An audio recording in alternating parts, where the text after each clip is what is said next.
speaker is Chinowsky, one of the many seniors in Fairview High School who participated in a CMAS protest last weekend.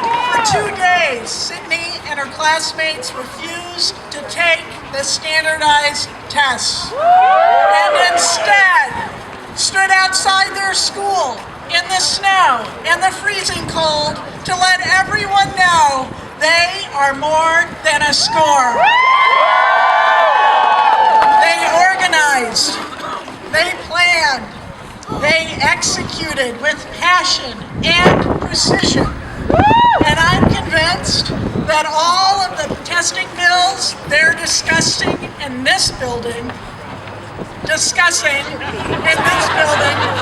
behind me were influenced by the actions of these remarkable students from Boulder. Let's hear it for Sydney.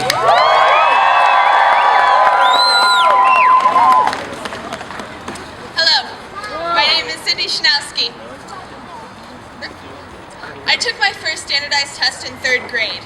My teacher was a first-year teacher, and she was so afraid of standardized testing that she told us if we didn't do well, she would get fired. I went home that day in tears because I was so afraid that this wonderful educator was going to be dismissed if I made a mistake. Things have not improved over the past 10 years. They've gotten worse. I was one of the seniors at Fairview High School who participated in the CMAS protest last November.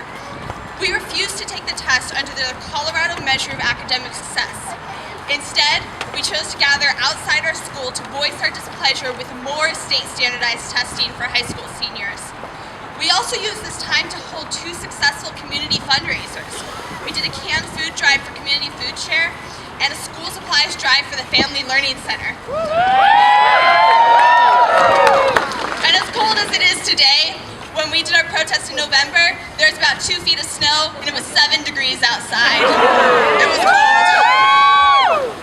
CMAS was an added stressor during the start of our very busy senior year.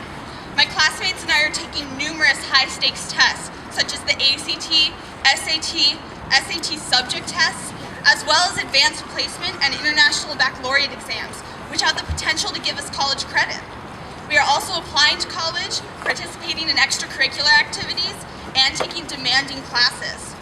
Our teachers want our classrooms to be as similar to a college environment as possible, full of class discussions and critical thinking. This is impossible, however, when over 8 hours of class time was lost in order to take the CMAS test. That's not counting the countless hours spent preparing for said test. CMAS went way beyond what was federally mandated. It tested us on subjects that are not required by our district's curriculum, such as economics. Only a couple students take economics as an elective course, and some schools aren't even able to offer it.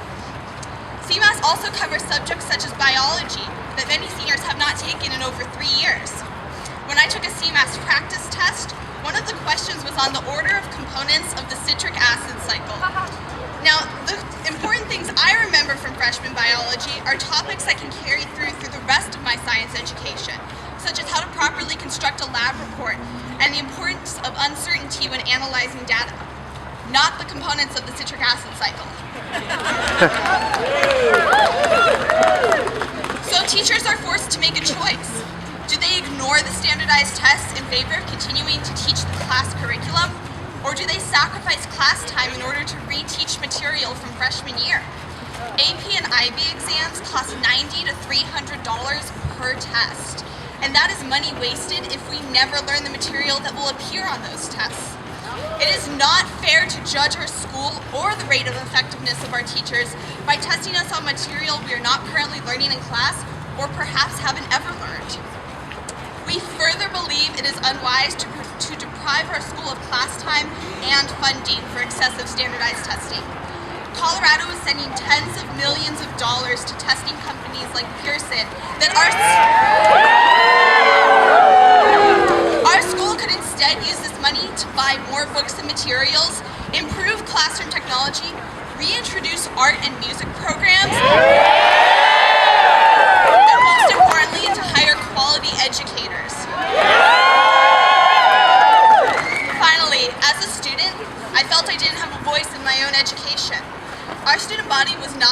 about the CMAS test until just 3 weeks prior to us having to take it. We are frustrated to be told to take a new standardized test when, just the year before, we were assured that TCAP would be our last. We care about our education. We want to learn. We are not passive, we want a voice, and we are more than a score.